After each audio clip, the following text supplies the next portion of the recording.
Meus irmãos, boa noite a todos. Oxalá o Criador nos conceda a paz e a harmonia que todos nós necessitamos, mormente nesses dias tão difíceis que atravessamos. Da mesma forma, meus irmãos, o nosso encontro possa servir para nós meditarmos e refletirmos no tópico do equilíbrio, da serenidade, que nos faz tanta falta nesses dias em que vemos tanto conflito, em que passamos por tantas doenças, por tantas moléstias. Meus irmãos,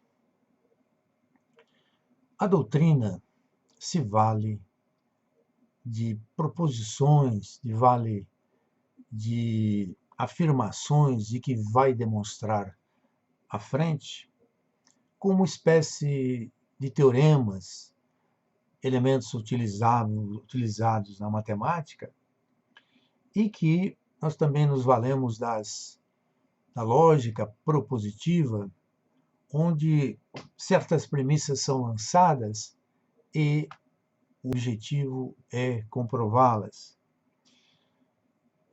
Na matemática, teorema é uma proposição que pode, uma afirmação que pode ser provada, verdadeira, e que, até valendo-se de outras comprovações anteriormente aceitas como os axiomas. O termo teorema foi introduzido por Euclides em Elementos para significar a afirmação que pode ser provada. E depois do axioma, do teorema ser provada, nós vamos ter as consequências que nós chamamos em matemática ou em geometria os corolários, né?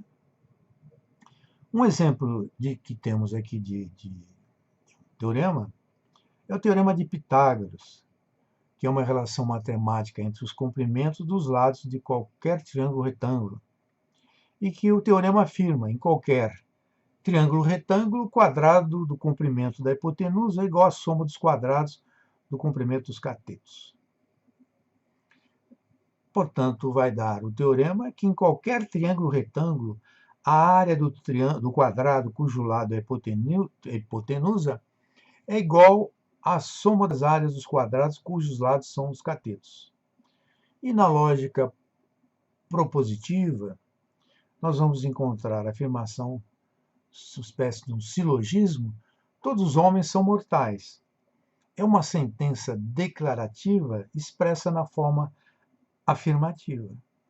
Podemos atribuir um valor lógico como a sentença é verdadeira, seu valor lógico é V, verdadeiro. Então temos aquele exemplo: Sócrates é humano, logo Sócrates é mortal. E vai se concluir que todos os homens são mortais. Mas nós vamos encontrar essas afirmações para Allan Kardec definitivamente escrever e deixar para nós, principalmente os livros dos Espíritos, em todas as questões. Desde a parte primeira da causa primária de Deus, né, Deus infinito, prova da existência de Deus, até essa última do princípio vital. Mas vamos encontrar, sobejamente, de uma maneira mais direta, aqui na parte segunda do mundo espírita ou do mundo dos espíritos, né? No mundo dos espíritos. E a primeira questão que Kardec vai colocar é da existência dos espíritos, né? O espírito existe? O espírito existe? Kardec não vai tirar do lado, ou ele vai concluir que existe e coloca ali. Kardec se vale das experiências das criaturas, da prova da existência dos espíritos, para ele se lançar em todas essas questões que ele formula aos espíritos e tendo as respostas e colocar aqui. Portanto, no capítulo dos espíritos, na parte segunda, da encarnação dos espíritos, da volta do espírito extinto à vida corpórea, à vida espiritual, da pluralidade das existências, considerações sobre a pluralidade das existências, da vida espírita, da volta do espírito à vida corporal, da emancipação da alma, da intervenção dos espíritos no mundo corporal. Tudo origina-se da questão questão inicial. Os espíritos existem, a prova da existência dos espíritos. Portanto, é uma pergunta que se faz e que se vai provar. E que existiram uma pleiade de cientistas que provaram a existência do espírito.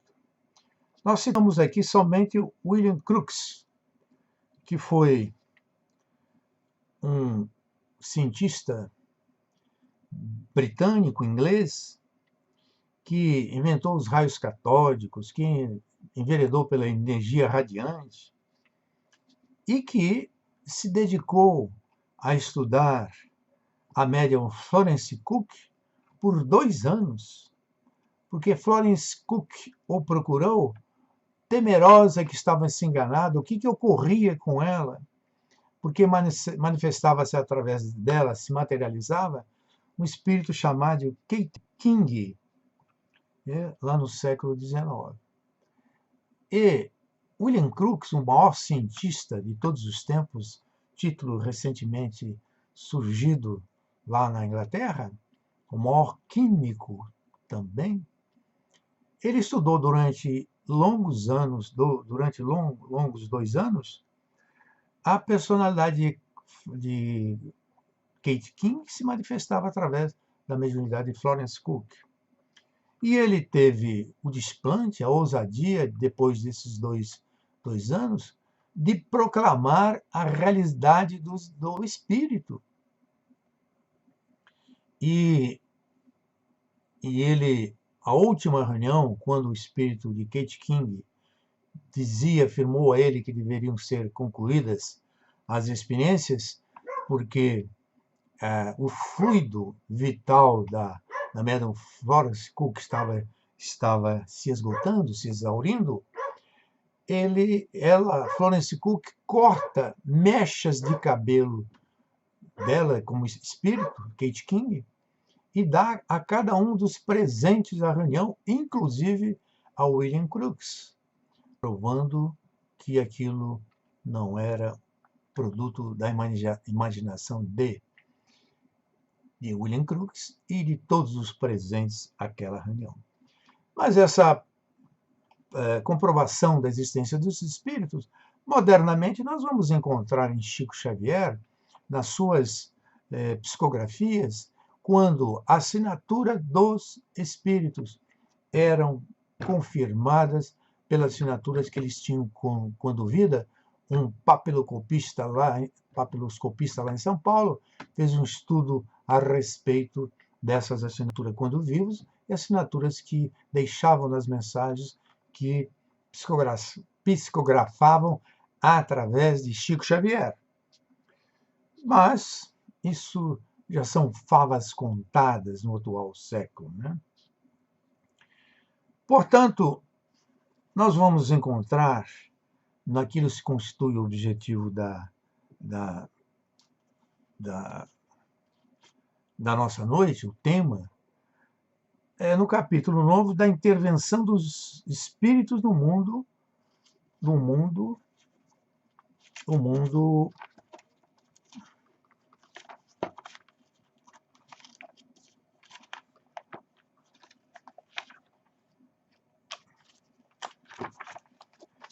mundo corporal. Desculpe a demora aqui.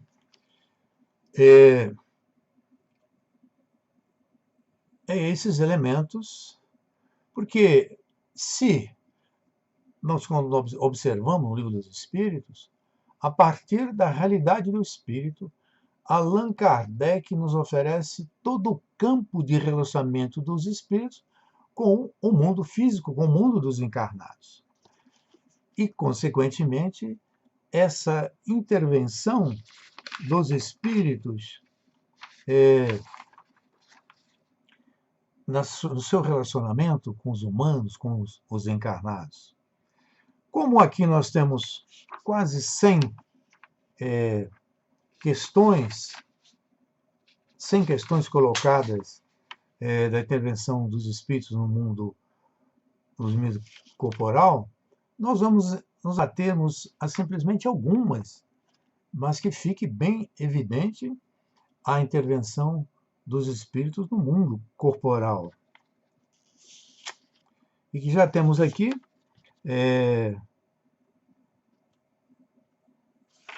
aquela tradicional pergunta,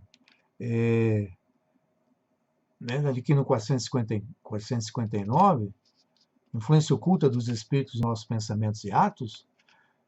459. Influem os espíritos em nossos pensamentos, em nossos atos? E a pergunta que ficou tradicional aí, muito mais do que imaginais. Influem a tal ponto que, de ordinário, são eles que vos dirigem. Essa pergunta tem sido muito analisada pelas criaturas naquela questão do livre-arbítrio. Olha, se de ordinário eles nos dirigem, onde é que está o nosso livre-arbítrio, né?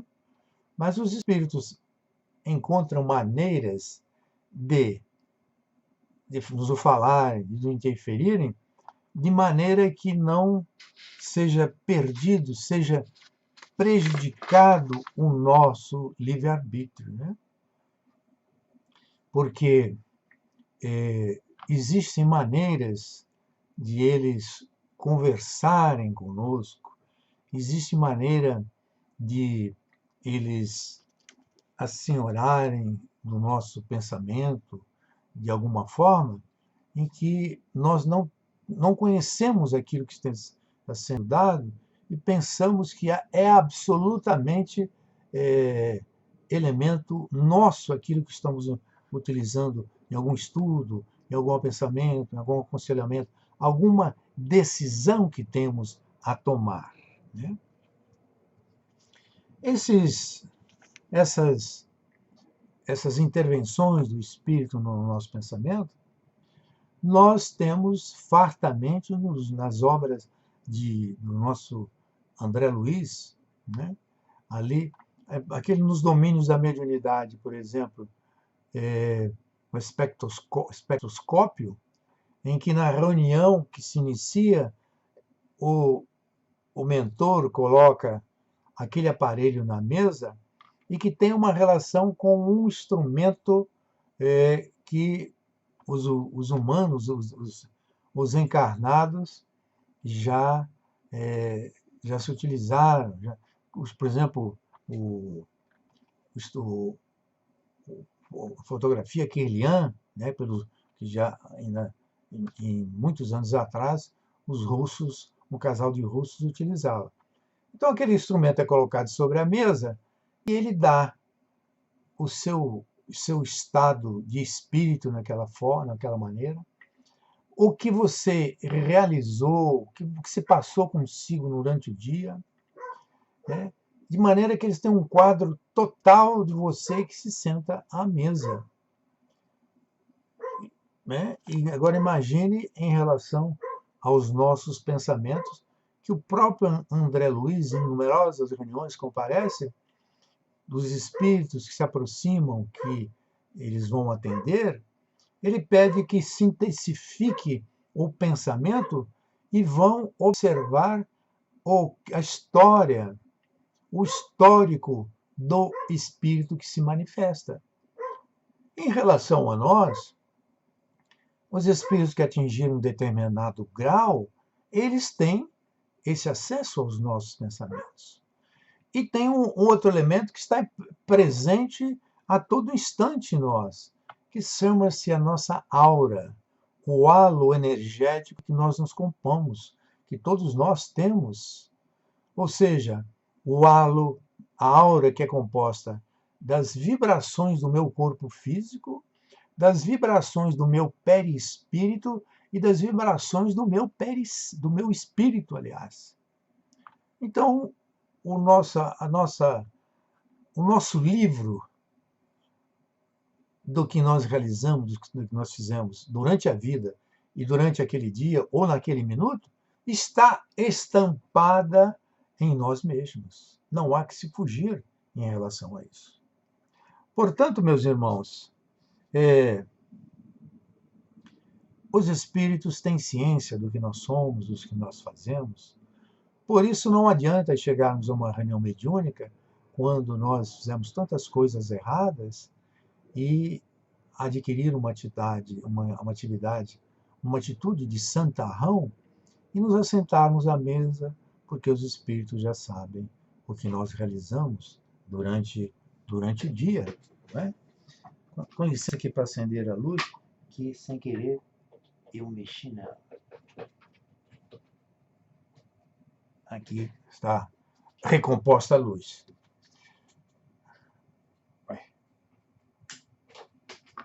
Desculpe, mas ela não acendeu. Agora sim. Oh, meu Deus do céu.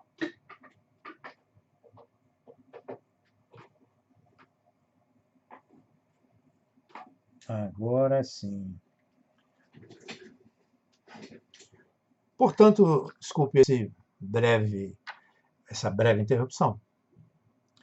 Assim sendo, é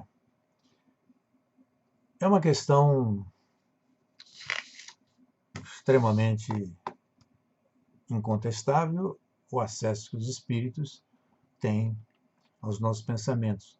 E existem certas criaturas dotadas dessa capacidade que nos leem até os nossos pensamentos, né?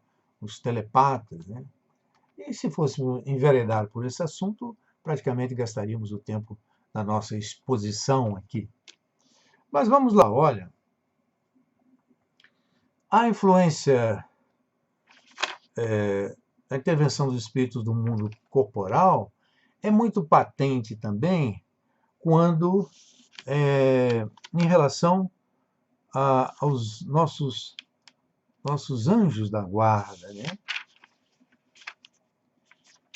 Que aqui consta na questão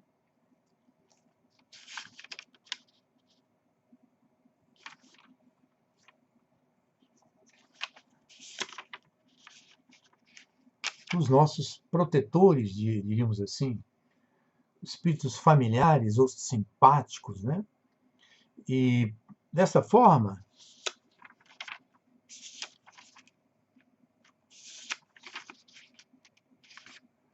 os espíritos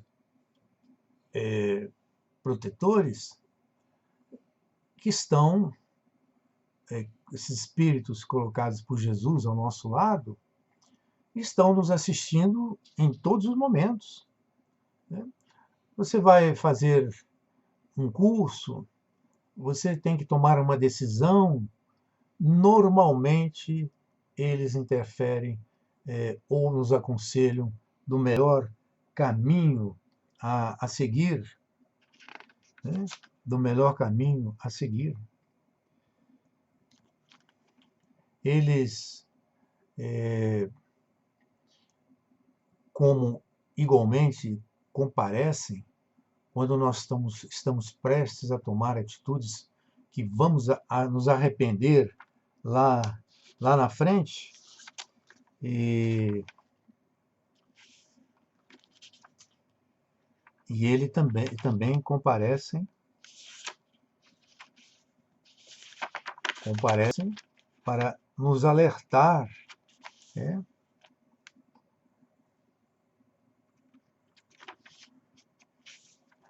E os espíritos dizem, qual a missão desse espírito protetor?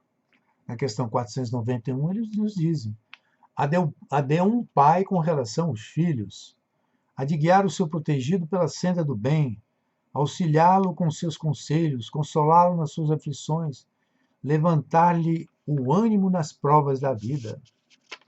Portanto, esse espírito não é agora que ele apareceu, desde o nascimento e até a morte, acompanha e até depois da morte o acompanha. E quem sabe esse espírito até se estende essa proteção através de muitas existências corpóreas. Não, como assinalam os espíritos, são fases curtíssimas do... né? De maneira que tem essas questões. E tem uma questão interessantíssima também, que os espíritos nos dizem assim, por que os espíritos votam uma afeição especial a essas pessoas, né? Essas pessoas. Ora,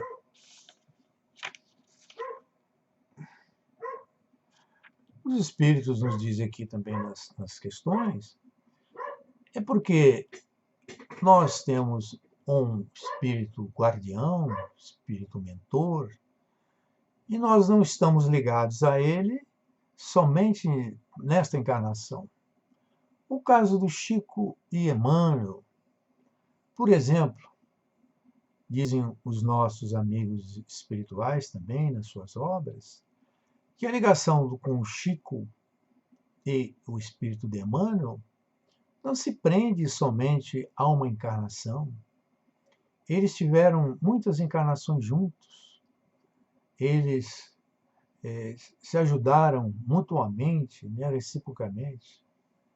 Dizem até que, quem sabe, encarnando o espírito Emmanuel, que aliás dizem que já está encarnado, o Chico vai assumir esse papel de mentor, de protetor que Emmanuel assumiu na sua última encarnação. Porque as vidas são sucessivas. Quantas mães se posicionam ao lado dos seus filhos? Em numerosas reencarnações. Né? Porque o amor vence todas as barreiras, até da morte, até da distância, até da distância espiritual. Né? O André Luiz, como nos mostra lá no Nosso Lar, ele, em determinado momento, ele vai à esfera onde está a sua mãe, que quer parabenizá-lo quando ele começou a trabalhar, quando ele assumiu o serviço lá no Nosso Lar. E quantas criaturas se dedicam, que afastados em termos de evolução do outro, da sua alma eleita, diríamos assim, mas continuam com eles até o último momento, porque sabem que é a única maneira de ter essas pessoas aos seus lados é através do amor. Lembro de uma história de Meimei, que Meimei, o seu então esposo, que fora seu esposo, Arnaldo Rocha, que trabalhava aqui na Comunhão Espírita, ela teve notícia que ele iria se casar novamente. E quem sabe a história de Meimei, Arnaldo Rocha, tem um livro muito bonito chamado Meimei, Irma Rocha, né? E ela pediu para Emmanuel que pudesse reencarnar, pelo menos para ficar perto dele. Ela estava com muita saudade dele, e talvez uma ponta de ciúme, porque Arnaldo Rocha ia casar-se novamente. Emmanuel levou a petição ao plano espiritual e recebeu a resposta que não, que ela não poderia encarnar, porque ela já teria assumido muitos compromissos na Terra. Por exemplo, temos milhares de centros espíritas chamados Meimei, casas de crianças, de pessoas, né, que atingiram a idade provecta, e está ali Centro de Atendimento ao Idoso Meimei. E é fora as crianças que ela também tomou compromisso, quando morrem em tenra idade, ela os recebe nas suas instituições do plano espiritual. Mesmo com esse pedido de Meimei, e tendo mérito para isso, foi negado, porque ela assumiu o compromisso no plano espiritual e, portanto, continua influenciando dessa forma a vida das pessoas sobre a terra, sobre a face da terra. Portanto, meus irmãos, nós temos aí esses exemplos, esses tópicos aí da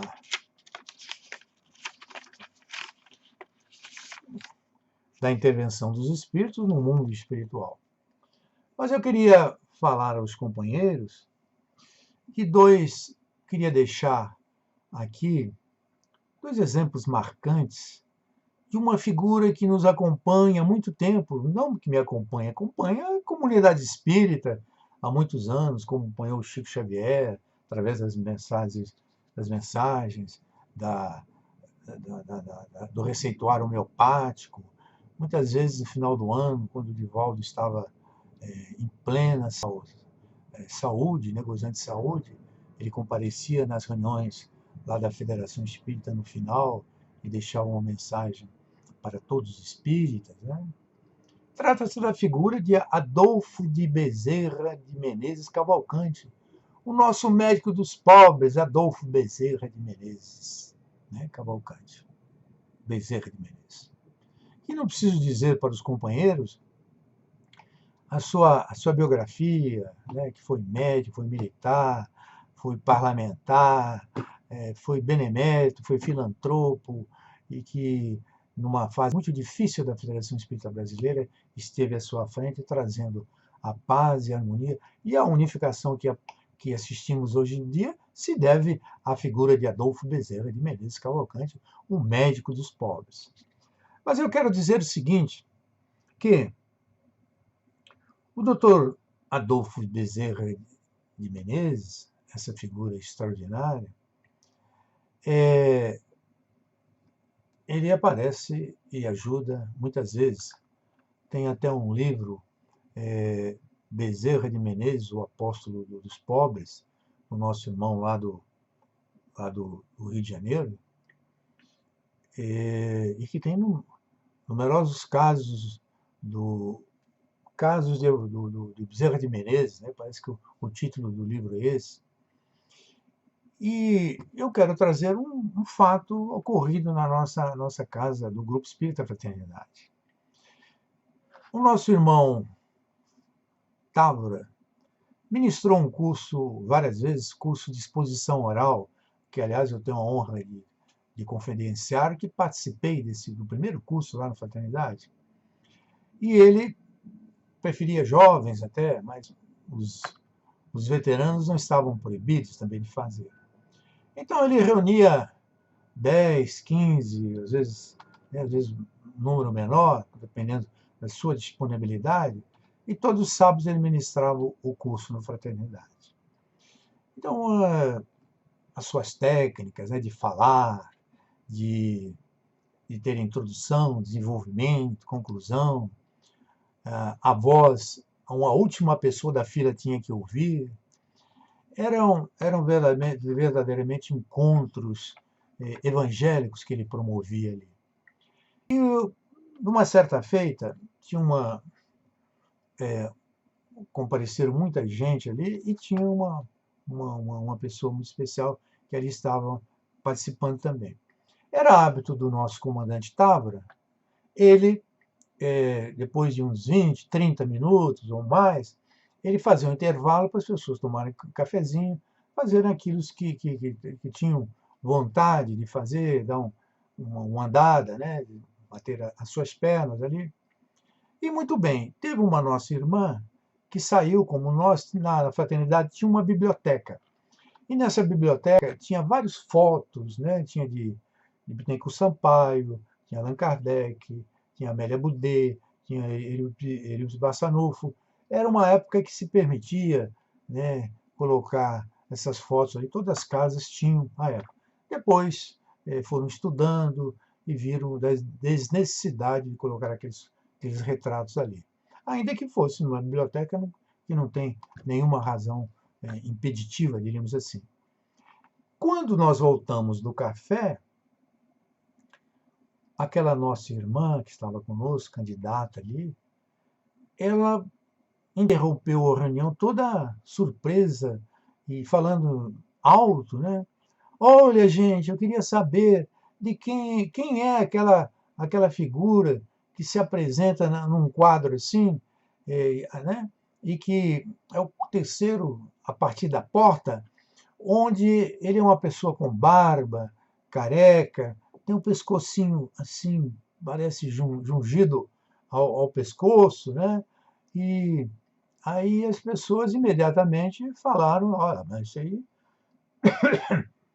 é o doutor Bezerra de Menezes.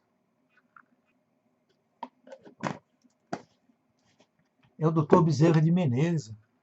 Mas ela falou, que coisa incrível, que coisa incrível.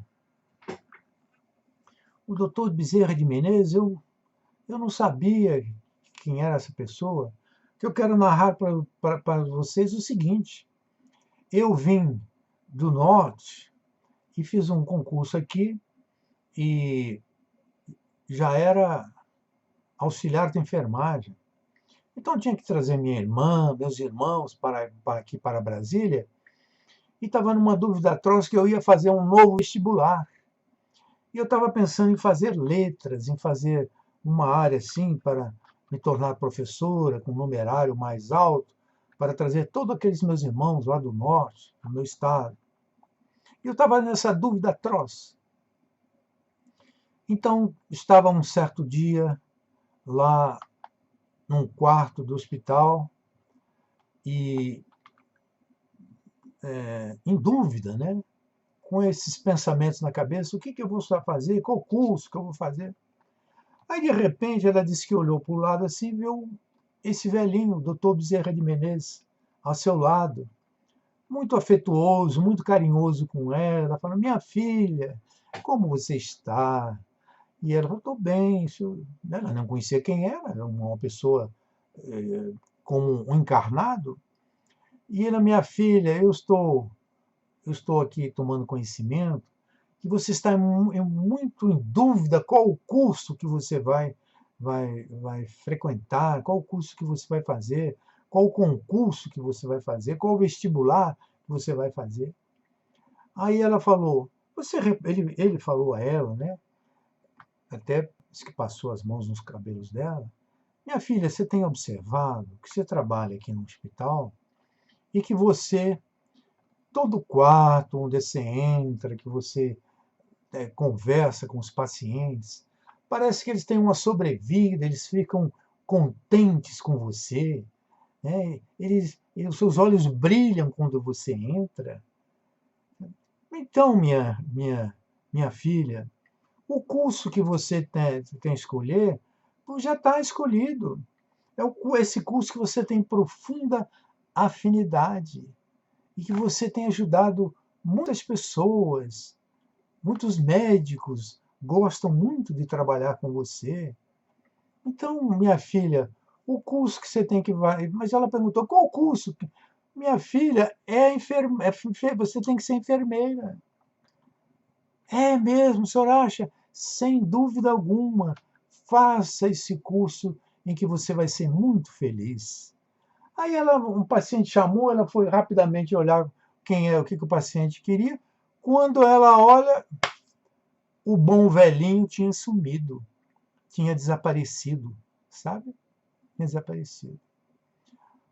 De forma que a nossa, a nossa irmã, que compareceu lá aquele dia, deu uma prova insofismável da intervenção dos espíritos no mundo corporal, através dessa figura doce, dessa figura que se entrega com tanto carinho, que nos assiste tantas vezes, que a comunidade espírita não sabe quantas vezes foi socorrida, amparada pela figura do médico dos pobres, o doutor Bezerra de Menezes, que tem enxugado tantas vezes as nossas lágrimas, que tem, em diversos grupamentos espíritas, trabalhado com o receituário mediúnico e que, nas nossas reuniões, comparece socorrendo os espíritos necessitados e quanto nos assistem quando nós, vitimados por qualquer moléstia, ele intuitivamente nos diz qual a melhor solução, qual o melhor caminho para nós alcançarmos a nossa paz do corpo, a nossa saúde. Portanto, meus irmãos, essa parte do Livro dos Espíritos, da intervenção dos espíritos no mundo espiritual, ela nasce da existência incontestável do espírito. O espírito sobrevive ao corpo. E sobrevivendo ao corpo, ele se deslocando para o plano espiritual, ele não vai ficar sem fazer nada. Ele vai se associar a um trabalho que ele é afim ao trabalho, normalmente os espíritas conscientes, um trabalho que repercuta para o bem-estar, para a paz, para a tranquilidade, para o equilíbrio do seu irmão. Portanto, meus irmãos,